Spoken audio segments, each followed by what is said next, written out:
Hello, welcome to Bike Curious with Iwan Pitts. That's me.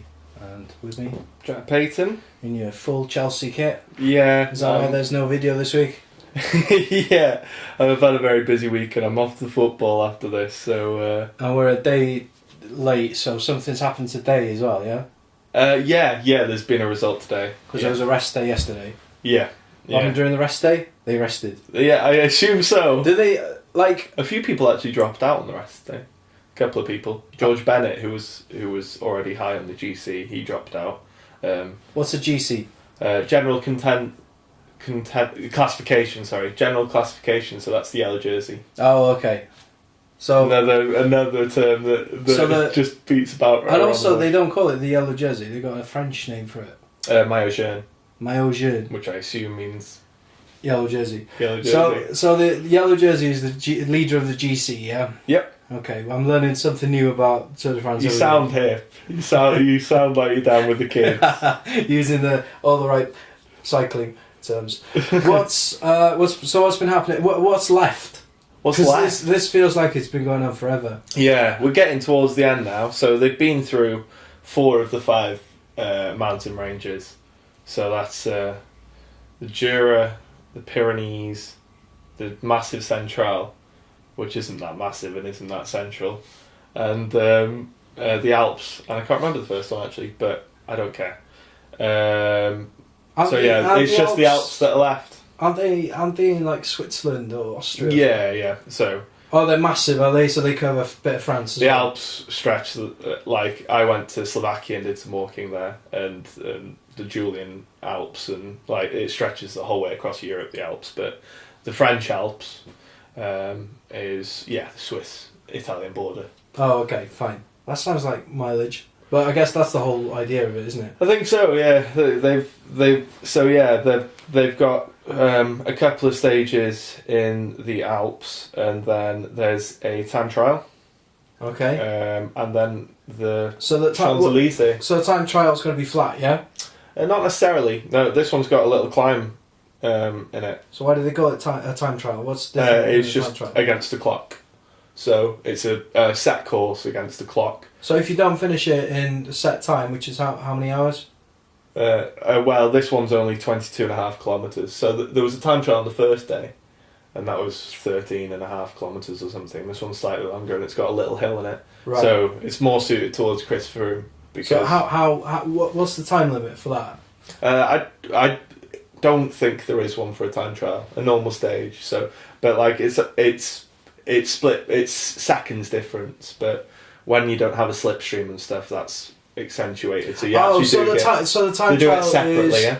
Oh yeah. Like a rally. Yeah, they let them go at different times. Yeah. Okay, fine. Like the all the way back a couple of weeks ago. Yeah, the first one. I remember now. Yeah. So you everybody goes in and you just time the lap, yeah. But it's not a lap. It's a point to point. Point to point. Okay. Yeah. So yeah, there's a little kick in that time trial. So it looks like Chris Froome's going to win that, and Chris Froome's probably had that in his pocket this entire Tour de France. So he knows that he's going to get that. And that's he pretty much it's going to give him a minute over some of his rivals. I mean, the closest one that's apparently a decent time trialist is Rigoberto Urán. So first of all, this Tour de France is closer than any Tour de France in history. In history? Not between 2 riders, but between the top 4. Okay, fine. So there's 29 seconds that split the top 4 after 2,000 29 miles. seconds. I mean, I have no concept of time. Is that like a long time? It's half a minute. It's not a long time. You can lose that in one stage in 29 seconds. So who are the top 4 now? So the top 4 are Chris Froome in first, Fabio Aru, who, while we were away, took the yellow jersey and then lost it again. Yeah. And Rigoberto Urán and Romain Bardet, so a Frenchman. And the Frenchman is Bardet and his team, AG2R, have been they've been brilliant this tour. Like, they've absolutely just made the race so interesting, and so have a lot of teams. I think something weird happened halfway through this tour where people sort of realised that Team Sky weren't dominating. Like they had the best riders, but if everyone attacked, there was no way that one team could just look after their rider. So there's 4 different, and then Michael Lander's 5th, by the way. He's another Team Sky rider, and there's a little bit of tension going on there, but we'll talk about that later. So, because Team Sky are like the Chelsea of the Tour de France. Yeah. Nobody likes them. They're the big money boys. So when they came into the Tour de France in the late 2000s, everyone was still, like, they had coaches to move each other around, but they didn't have team buses where they had catering and they had moving mechanics, and like they didn't have all that. And Team Sky just turned up with this amazing gear. Some of them were still in camper vans, the teams, when and this is after Lance Armstrong. Some of the teams were still in camper vans, and this massive big budget team turned up and basically took over cycling. First with Bradley that Wiggins. Obviously gave them an advantage, and that's why people hate them so much. Yeah, like Chelsea. Yeah, like Chelsea. That's why people hate them so much, is because they were so dominant, and they did it through, like siege tactics. They just like Lance Armstrong did the same thing though, but nobody liked him either, even before they knew he was on drugs. Because the French hated him. He's won like what, 7 or he had won 7, yeah, and now he's won none because they've got rescinded, yeah. But most of his rivals in that time have also been found to have been taking drugs. So, I mean, Lance Armstrong did win the Tour de France. He just lost them as well. So, in the history of Tour de France now, what happens when you strike someone off the record books? Blank, except for when Contador got banned. So, I think this was 2000. I can't remember the year, but Contador, who's in the Tour at the moment, was really close rivals with Andy Schleck, who was this Luxembourg rider. And they had an amazing Tour de France. It was so good. That was really close between the two of them. So, like, Andy Schleck was winning, and then his gears malfunctioned, and Contador attacked him while he had a mechanical, and that's really bad practice, because there's an unwritten rule in the Tour de France where you don't attack the yellow jersey in an unsportsmanlike way. It's unwritten, it's not anywhere in the rule book, it's just general practice. A few times in this tour, Froome's had a bit of trouble, and no one's attacked him. But yeah, Contador attacked, and like everyone hated him. So he gained the exact amount of time that Andy Schleck lost on the stage. So that tour, if it wasn't for that one attack, would have been 0-0. They'd been split on the same second on the end of the Tour de France. Yeah, which is crazy. Like after 3,000 plus kilometres, and they were split by nothing. Having a mechanical is probably the same in football. Like where if somebody's down, injured or whatever, you kick the ball out for a throw in. Yeah, I mean you don't have to do it. Yeah, so if you attack someone and then they have a mechanical, that's fair game because you've already attacked. And again, but if someone has mechanical, you see that and then you attack. Yeah. Or if someone crashes, you see that and then you attack. That's bad practice. Yeah, it's only really bad practice with the person in the yellow jersey because the yellow jersey is so prestigious that they honour it. They say, if I'm going to win the yellow jersey, I'm going to win it in the right way. Yeah, but to do that on the last stage, I mean, did you have any other choices? It wasn't the last stage. It was midway through. Oh, but it ended by the end, he lost by that exact time. Fine. Yeah. So what happened there? It got rescinded? So Alberto Contador won the Tour de France, and then he got found to have taken drugs. And then it got rescinded, and because Andy Schleck was so close, they sort of gave it to him. Yeah. Where normally they just wipe it from the record books, especially like with Lance Armstrong, because like I said, his rivals were on drugs as well. Yeah. It was like, should we give the Tour de France to the person in 120th because they're the only clean rider? Yeah. Yeah. But they didn't do that. No, because that'd be silly. Yeah, they don't catch out all the drug cheats, so they just wipe them off the record books. But Lance Armstrong did win those Tour de France's, but he deserved to lose them as well, but you still have to remember that he won them at the same time. But yeah, the siege tactics, that's why Team Sky is hated so much, is because they're such a big money team. They are the Chelsea of cycling, and this Tour de France has just been unreal because like so many teams have not worked together but worked at different times to fight, to like put Team Sky under pressure.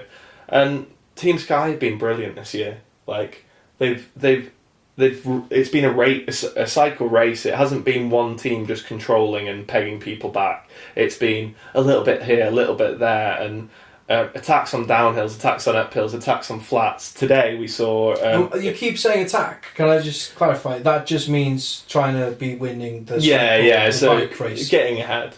Yeah. Getting ahead in the stage. Winning, going to the front of the bike race, yeah? Yeah. That's what attacking means. So they're split into groups. So you got the peloton, you got the people in front. Yeah, there's loads of different groups. But like the peloton's the main group of riders, and then they just call them like attack group 1, attack group 2, group 2, 3, and like 1 is the front one, 2, and it moves back during the race. And then they go gruppetto 1, gruppetto 2, and that gruppetto is people that are behind the peloton. Okay, fine. Yeah.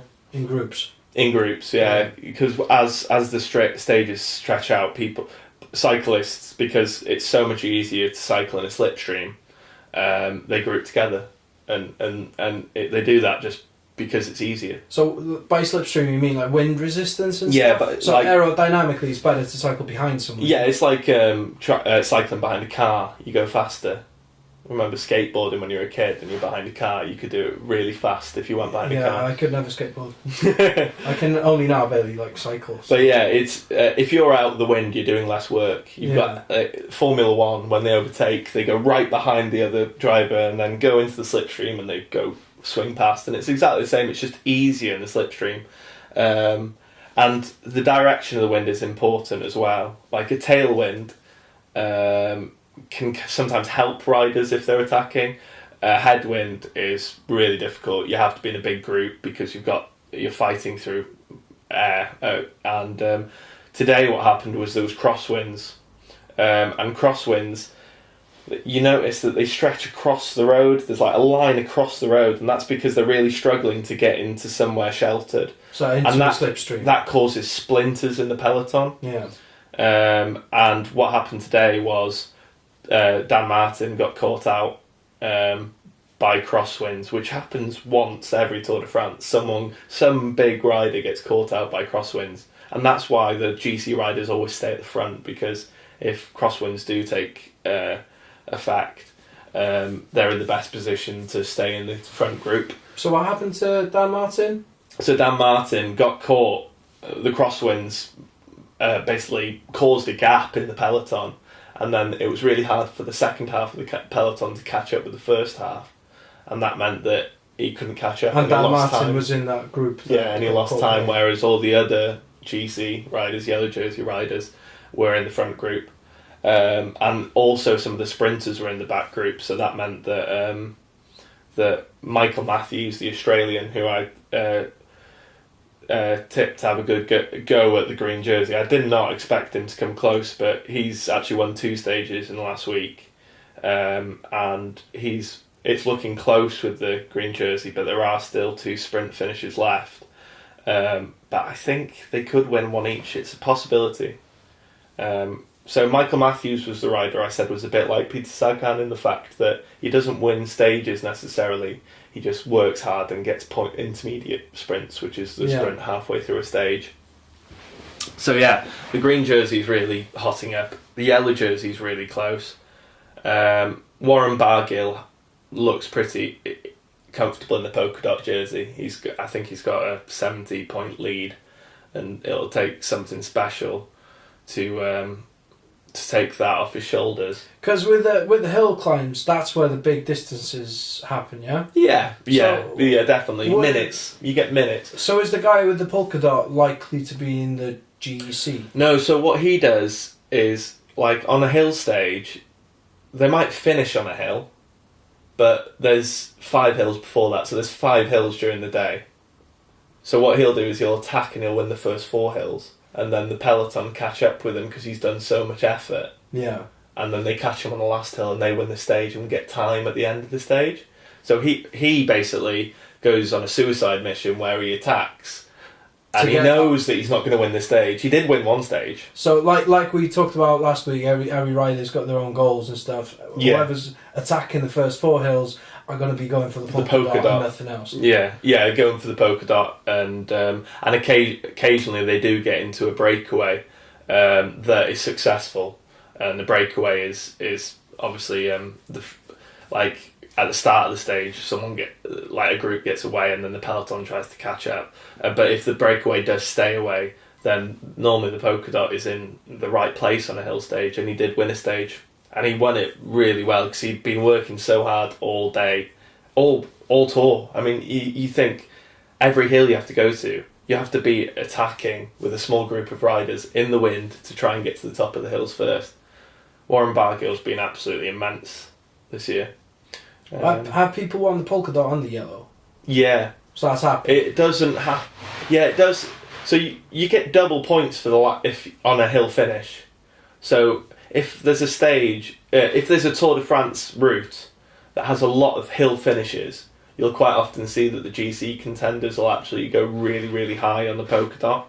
I don't know when it last happened, but in the past it used to happen with the amazing riders of the 60s and 70s and 80s. They used to win both. Like Eddie Merckx, you probably don't know him, but Eddie Merckx is to be fair, I don't know any of the people you're mentioning. He's I know Lance. I think he was early 60s, Eddie Merckx, and his nickname was the Cannibal because he used to attack on every stage, and he won 5 Tour de France's. He's still, like, if you take away Lance Armstrong's 7, he's still him and him and a couple of other riders have got 5, but anyway, he used to attack on every stage, a flat stage, a mountain stage, any sort of stage, time trialling, and he could do everything. And not only that, most riders these days only go for the Tour de France, really.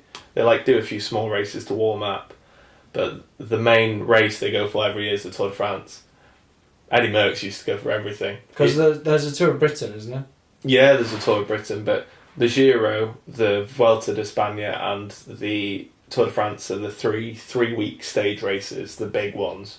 And he quite often won 2 of them in a year. And people are struggling to do that now. Like, Quintana, everyone except for Team Sky, like Contador, Quintana, have all tried it, and Quintana's 10th now. He's 10 minutes behind Chris Froome, and that's because he's so exhausted from trying to win the Vuelta. When was that? Because I guess they have to do it sort of in the summer. April, May. Yeah. So you get 2 months off, but I mean, when people run a marathon, that stays in their legs for a month or 2. Well, having said that, Eddie Izzard ran 40 marathons. That was ridiculous. That was so impressive. But again, he didn't. And he was just a fat man that ate. He was just a fat man that ate ice cream the whole way. But I mean, yeah, and he never. Now he's a thin woman. he never won a marathon either. So it's how much effort are you really putting in? Yeah. So yeah, this week has been a story of teams. Lots of people question whether cycling is a team sport or an individual sport, and the fact is it is both, and that has shown its head so many times over the week. So today, the only reason Chris Froome didn't lose time was because his team brought him, kept him at the front and worked for him. He had a mechanical the other day, and he was a minute behind the peloton, and his team absolutely worked their asses off to get him back to the front. But so not just Team Sky, but all the teams. Sunweb Team Sunweb today, working for Michael Matthews, absolutely worked their butt off to drop Kittel, because if Kittel had got to the end in the front group, he'd have won that stage. So they needed to work as hard as they could to get rid of him, basically. And how do you do that? Just block him off? Cycle as hard as you can so he can't catch up. Oh, fine. Yeah, attack. basically. Keep the pace up, because Kittle's a big lad. He's a big sprinter. He's at the moment the fastest in the world over 500 metres, but over 100 kilometres he's not. So the tactic is to absolutely just get him, make it so he can't turn the pedals anymore, basically. And it worked. So there's been perfect examples of great team sport, this week. The teams have been amazing, all have worked really hard, but there's also been individual frictions in the teams. So Michael Landa is 5th in the yellow jersey competition, and he's Chris Froome's teammate. Geraint Thomas was 2nd, but they all just said Chris Froome's the leader, he's gonna win. And then Landa has looked so strong, he looks like he's not even trying, but he can't attack because he needs to help Froome. So right, okay. So Landa knows fully well he can win this Tour de France. He could win it if he just attacked at Chris Froome, but he doesn't do it, and he sort of sometimes does start attacking, and then he notices Froome's lagging behind, and then he goes back, but he's just showing off, and his contract's up at the end of this year, so he's either him or Froome has to move on, because there's been so much friction in the team. But the same thing happened to Chris Froome. So when Bradley Wiggins was won his Tour de France, Chris Froome was way stronger than Bradley Wiggins.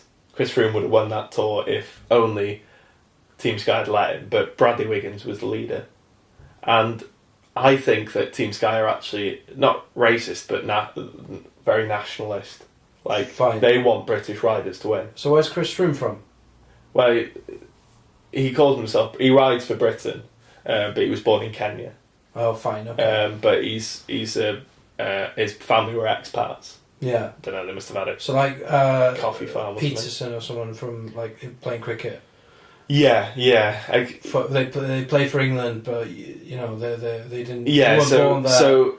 So Bradley Wiggins was. Wow, actually, Bradley Wiggins was born in Belgium, so I don't know why it made a difference. No. But he was a typical Brit. He already won gold medals. They were like, okay, Bradley Wiggins is going to win this tour, and then they picked Chris Froome to win the last tours. And Landa could win this tour. Richie Port. Where's Landa from? He's Spanish. Okay. And Richie Port is an Australian. He's the guy that crashed last week. Oh yeah. He used to be on Team Sky, and he was stronger than Chris Froome. And then he left because they wouldn't let him. So there's a massive team dynamic going on in Team Sky at the moment, because they've got all the money. So they've got Geraint Thomas is a potential Grand Tour winner.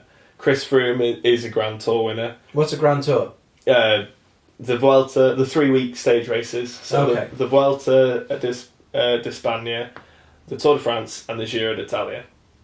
So Italian, Spanish, it's like the Masters. French. It's like Wimbledon, US Open, Australian Open, and Roland Garros, or what it was called, Paris. It's like the Masters, the big stage races. Okay. And then even Kwiatkowski, who's been he's a really good time trialist, but he's been absolutely immense. He's been the most amazing rider this Tour de France. Every time Team Sky have been in trouble, he's gone so hard to help them. I don't know how he's still standing. But that happens in a lot of teams. Like Fabio Aru the other day, when he lost the yellow jersey after winning it, one of his teammates didn't know that he'd lost it, but it was Fabio Aru's fault he lost it, because he was too far back before this small sprint finish, and there was a gap, and he lost seconds basically just through not paying attention to detail, basically. And his teammate was really pissed off, and he said, "Did you know that Chris Froome's taken the yellow jersey?" And he went, "Oh, good." And that was Fabio Aru's teammate, because he was so pissed off. And there's lots of friction and stuff like that goes on in the teams. Mark Cavendish was in Team Sky a few years ago, but they only cared about the yellow jersey. Yeah. They didn't care about giving him a sprint finish, so he left. And there's so it is a team sport full of individuals. And I think that makes it unlike any other sport in a lot of ways. Because, I mean, occasionally, like, in certain situations in team sports like football, people will be angry if they get substituted, or they'll take a shot to try and score a goal and take glory instead of passing to another teammate. But not on this scale where like the winner. It's like the equivalent to last season Chelsea won the Premier League. It's like giving that award to Eden Hazard. So your team wins, but Eden Hazard. So Eden Hazard is the winner of the Premier League this year. Yeah. Even though, really, I mean, you got to give it to Kante, haven't you? Yeah, that's true. It's just an example. But so the rewards go to individual riders, but there's so much more dynamics. There's still a team award, isn't there? Not the yellow jersey. There is a team award, but is Sky going to win that regardless? And is that as prestigious? Or not a thing? No, it's not as prestigious. It's just another reward. But how much are these, like, because like you hear all the time about footballers being overpaid. Oh, there's a massive gap. So the Mystique. Yeah. Like, well, even within a team, you'll get like. Oh yeah, they don't get paid the same amount. Bradley Wiggins, I think, was on a couple of like £1 million, £2 million a year, or something like that. I think it was £2 million, but I can't remember the facts. And he might have a support rider that's on £50,000 a year. Yeah. So, and like, but that's still cycling. You need to be at the top level to earn money. Yeah. Like, there's a massive pay gap. Because there's probably going to be a pay gap between what Team Sky are doing and the other teams. Oh yeah. But some of those teams, that's what's also beautiful, is they're not amateurs, they're professional cyclists. But I mean, when some cyclists start out, they're earning like minimum wage, but they get their expenses paid while they're away. So they're cycling, I mean, 200, 300 days a year sometimes. Like, it's ridiculous the amount of work that goes into it. So they do get their expenses paid, but then they get a little bit of money on top of that. But like with Team Sky, and they're earning the big bucks and stuff, and they were the first to get the coach, to use the technology and to get the... Yeah, they called it a thin blue line. You know, not this year. The police. No, but on the back, this is Dave Brailsford. We haven't talked about him, have we? He's Welsh. He's Welsh, yeah. He lives down the road from here, Daniel. Yeah. Oh, well, he doesn't. He's from there. And he went to our school, which we both went to. Dave Brailsford is the man behind Team Sky. Not the man behind the money, but the man behind the success. He's also the man behind the Olympic success. And his attention to detail, and he came up with this slogan, and it was thin blue line. And Team Sky's jerseys used to be black with a blue thin line down the spine, like down the back. Yeah. And that was he put that on the jersey as a constant reminder that even, it's such a stupid example, but even the thin blue line on your toothpaste can make a difference to your stage result. Like, and it basically means do every... So it's not about the police, it's about marginal toothpaste. Gain is what he calls it. Toothpaste. Well, no, it's not about the police, no. It's about, I think the slogan comes from the thin blue line in a tube of toothpaste as you pull out, and it says, and it's basically something as insignificant as that can be the difference between you winning and losing. Well, it was true for, like, Kittel. He won a stage. Maybe he was having the right toothpaste. It was a toothpaste strip or whatever. God, I don't think it was even that. Probably it was 6mm, but it wasn't. Anyway, we talked about that last week. We'll leave that. So, cycling is a team sport. It's an individual sport. Cycling is everything. That's it. And that's why, like, it's so hard to get into. But once you have a general grasp, you watch it, and you start knowing what's going on, and you start predicting what's going to happen, and you start looking at people's facial expressions and understanding them as, like, it's poker on wheels.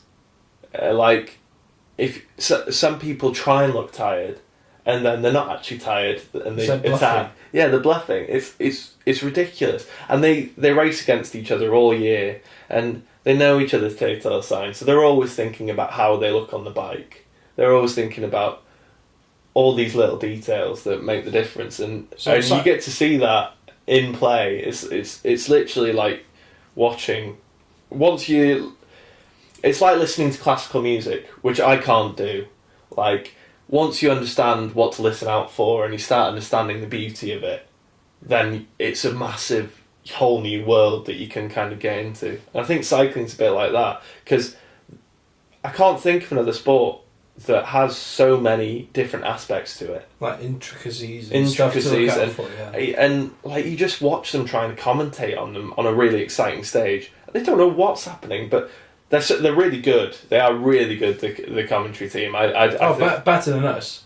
Oh, absolutely. You're not putting them down. It's just, it's hard. It's just that it's amazing what they do. Like, I don't know how they do it, and I've learned what I know from cycling just from watching it and doing a bit of cycling, and like, there are so many intricacies. It's hard to know where to start, and I think that was the point of this podcast. Okay.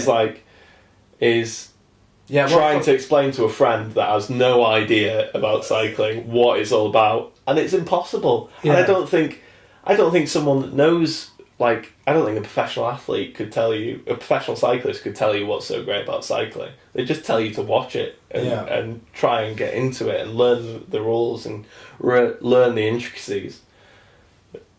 Yeah, fair enough. Well, that is, I guess, why we started. How are we going to end next week? Going to end on the Champs-Élysées. I pronounced that. I butchered that, but Champs-Élysées. Champs-Élysées. Is there a Z in there? Yeah, I think so. Champs-Élysées. Yeah. So that's that is when's the final? Sunday. Okay. And I guess that the last hour of that is going to be like gripping telly, isn't it? No. So this is another thing that I haven't told you about. The last stage isn't... this sounds so stupid now, but the last stage, no one attacks the yellow jersey. It's like a parade. Oh. So it's the time trial so Saturday you'll know who's going to win the yellow jersey. So unless, whoever is in the yellow jersey on Sunday crashes during Sunday stages, they won't lose the yellow jersey. And I don't think that's ever happened. If whoever was winning did crash, I reckon they'd stop. Yeah, you think? I do. I'd love to see it happen. I never wanted anyone to crash, but I'd love to see if the tour stopped. But that's what it's weird. It's so strange, the history and the fact that you put dangerous drugs into your blood to cheat, but when you're on the road, even like foreign, and someone crashes, you want to give them a hand and help them. Yeah, it's just so counterintuitive, but that's it. It's like they weren't drug cheats because I don't think necessarily the drug culture started because they were trying to get ahead. I think it started because nobody knew what anyone else was doing, and it was like paranoia. Like, so if we can do it, then they must be able to do it. So we'll have to do it, and that's how it started. And that's why the sport has become more transparent, and needs to carry on becoming more transparent. And so do a lot of other sports. I mean, football. Who's the last person that you remember, a footballer in the Premier League, being caught taking performance-enhancing drugs? I can't think. Well, there's been a few for cocaine, haven't there? Like cocaine, that's not... It's a recreational drug. Yeah. So the one that I can remember is Colo Torre. He got caught with his wife's diet pills in his stomach. Yeah. And he said that he took them by accident.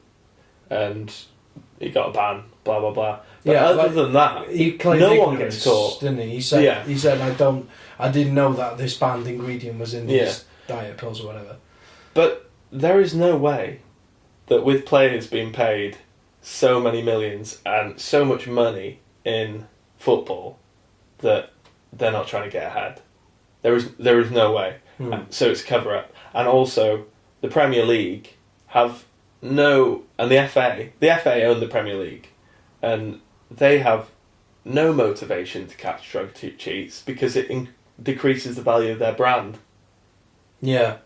Whereas, and that happens.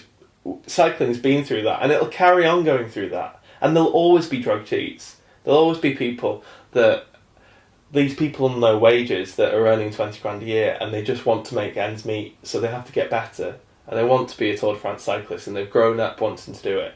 Like, why aren't teenagers down the road taking performance-enhancing drugs? They're really cheap.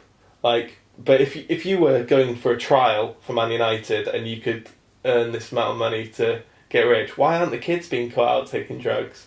Like, there must be something going on there. And also, in the cases that have been caught in cycling, so the Fuentes case, Dr. Fuentes, his labs were raided, and he said out and out, I gave drugs to the Spanish football team in Euros and the World Cups. Why do you think they were winning? He said that. Yeah. And he says, I give them to La Liga teams. And nothing was done. Still, nothing's been done about it. It's not illegal in Spain, and it just brushed under the carpet. Yeah. It was absolutely brushed under the carpet, and they had the blood bags. So all they had to do was take a little DNA test, but they couldn't do it. No. They weren't allowed to do it. They had nicknames on them, all the blood bags. And the nicknames have been released, so people try and figure out the nicknames, and that's how they do it. Yeah. So, Tyler Hamilton got caught out because his nickname was Tugboat, and that was his old dog's name. Oh, right. And that's how he got caught out. Yeah. He also, I think he got caught out in another way as well, but still, I think that cycling's been through its dirty period, and it will continue to catch people, and that's how every sport should be. They should be quietly catching people here and there, bit by bit, but constantly keep it up. But there's no blood passports in any other sport. No. Except for the Olympics. The Olympics has it now. Well, the Olympics have been quite good with drug testing and stuff. But, yeah. But there's state-sponsored doping in Russia and because they banned Russia and stuff, haven't they? Yeah. For doping. So I mean, cycling's not as dirty as people think.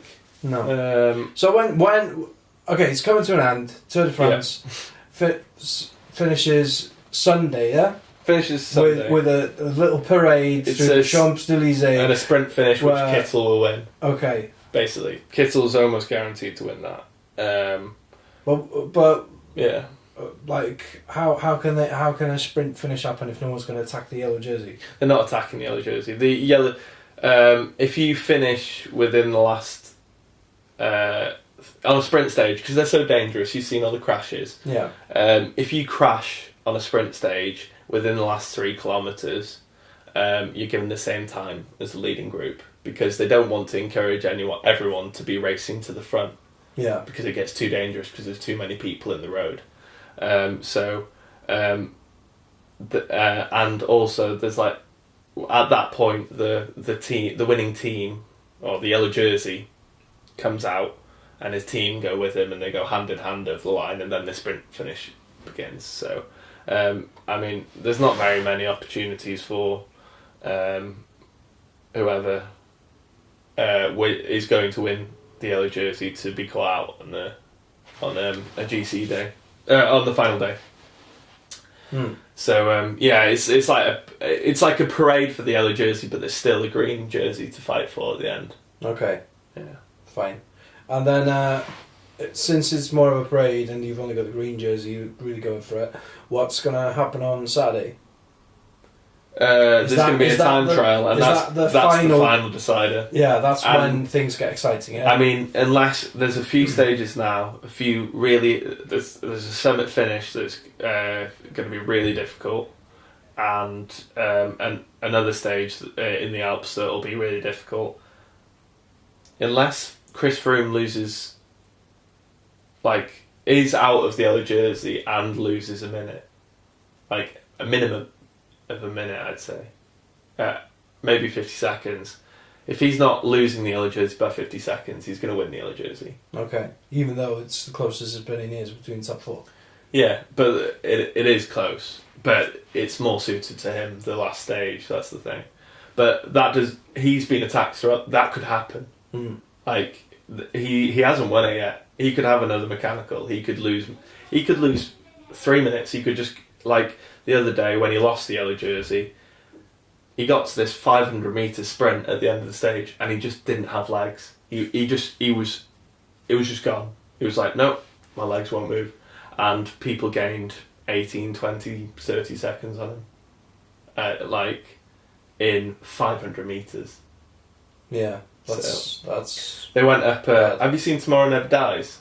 The Bond film? Yeah. Yeah. You know, there's like an uphill runway. That was what they finished on. Okay. Yeah, it was the runway from Tomorrow Never Dies. Fair enough. We'll check that out. I think that's all the time we got. Yeah. All the time we have. We'll announce the polls next week. Yeah, because we'll put the ones that we said we were going to last week, put them up this week, and then... don't tell them that. But yeah, so yellow jersey, green jersey, who's going to win it? Both are interesting. Not going to recommend anyone. I think you've learnt enough from me to decide for yourself. So it's not a poll, it's just a question. Well, I'm going to give the top four in both okay. So it's really close between the top four, isn't it? So I'm going to give that. Okay, cool.